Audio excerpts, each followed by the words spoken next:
Annabel tażel li flok tistenna l-mewt tgħix il-ħajja. Filgħodu inqum onestament ġifieri u ngħid terġa' tiġini din is-self pity kif spiċċat ħajti. Imma f'dak il-moment ngħid le, Annabel, m'għandek spazju, m'għandekx ħin għalih da self pity kollu. Il-ġimgħa l-oħra, ftit jiem biss qabel intqajna magħha, Annabel reġgħet kienet wiċċ imwiċċ mal-mewt. Il-ġimgħa l-oħra spiċċajt l-isptar għax kont rġajt ħażin ħafna,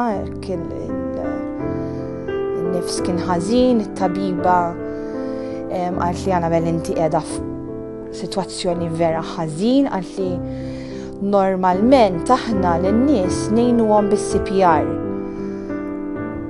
Qalt li ma tanti ħażina s-sitwazzjoni. I mean, yes, I know, naf li ħażin. Qalt li jekk għanduk CPR mhux se tgħinek tgħix għal 4 minuti jew 4 ijiem. Għatila ħanajdlek, għatila jekk għandi ċans ngħix 4 ijiem, irrid ngħixhom.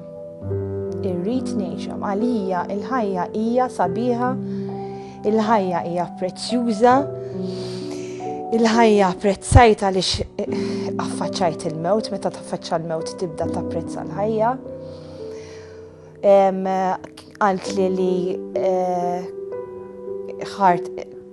kont qed nistenna heart attack malajr very very soon, imminenti kienet. Il-heart attack ma sarx. Għamilt il-griżma, erġajt 2 fil-għaxija u Annabel reġgħet trid tgħix. Annabel trid tgħix. Il-mewt tbeżżaħħa. Jiena ma rridx imut. Il-mewt tbeżżani.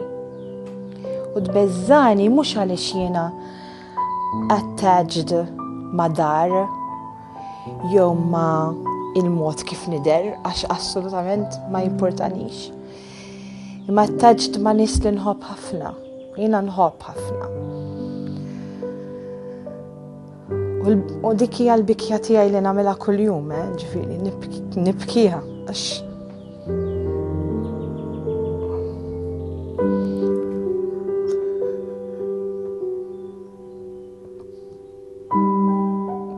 il-ħbib tiegħi huwa importanti ħafna lija u sostnewni ħafna u jiena vera nitlob għalihom għaliex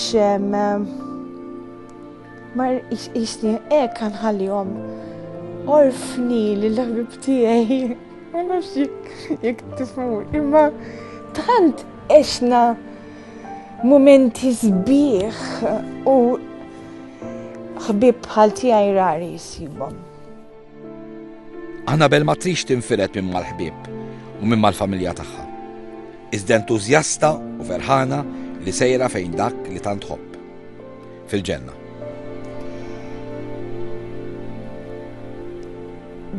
Din id-dbatija kollha li għaddejja minnha bħalissa hija momentarja, tgħaddi malajr. It's very short-lived meta tikkompara mal-ġenna. Jiena meta kont żgħira verament hekk, forsi tgħiduli xi stramberiji kellek, imma kont noħlom bil-ġenna jien, vera kont. Nitkellem fuq il-ġenna u nifraħ fuq il-ġenna u issa wasal il-moment li jiena sejra f'posti, sejra l-ġenna. Hekk fejn da Ġesu li jiena tant ħabbejt matul ħajti ħajkun qed jistennini biex jixxuttali kull dema minn għajnejja, hekk biex iħobbni, biex jannaqni. U ħajintroduċini ma' dan il-post fejn m'hemmx iktar kimo, m'hemmx iktar dbatija, m'hemmx iktar toħta qalb. U dan huwa l-post divin, post tal-ġenna. U għal hemmhekk.